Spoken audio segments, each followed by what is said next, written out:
Rise with India podcast on ET Now. Good morning and thanks for listening in. This is the Daily Morning Update from ET Now and I'm Alex Matthew. Today is the 27th of July.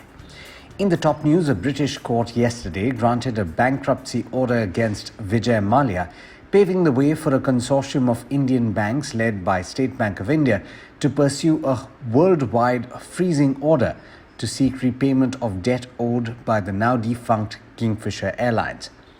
Mallya's barrister, Philip Marshall, sought a stay as well as an adjournment of the order while legal challenges remain ongoing in the Indian courts. But the requests were turned down by the judge, who concluded that there was insufficient evidence that the debt will be paid back to the petitioners in full within a reasonable period. He also put forward an application seeking permission to appeal against the bankruptcy order, which the judge refused as there was no real prospect of success. India's digital learning company Byju is buying professional training and higher education platform Great Learning for $600 million, accelerating an acquisition spree to expand globally.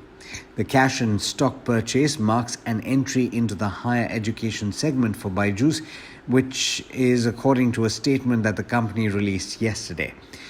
The sellers of Singapore-based Great Learning will receive certain payments based on its future performance, and Byju will also set aside a further $400 million to boost the unit's growth.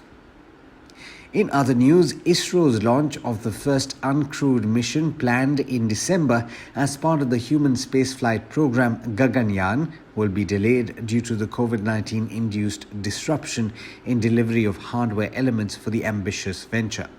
That's a story from The Economic Times. In international news, Beijing's sweeping crackdown on its technology and education sectors has unleashed shockwaves across global markets, erasing $769 billion in value from US-listed Chinese stocks over the course of just 5 months. In fact, the Nasdaq Golden Dragon China Index, which tracks 98 of China's biggest firms listed on the US markets, plunged 7% yesterday, following Friday's 8.5% drop. That's the biggest two-day wipeout since 2008. The US and China have left open the possibility of a summit between their presidents despite a contentious day of talks between officials from both sides in Tianjin in China.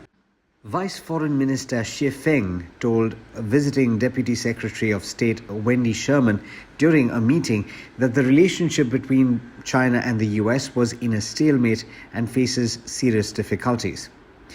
There's lots of stock-specific information that you need to know about today, so let me hand it over now to Rohit Singh.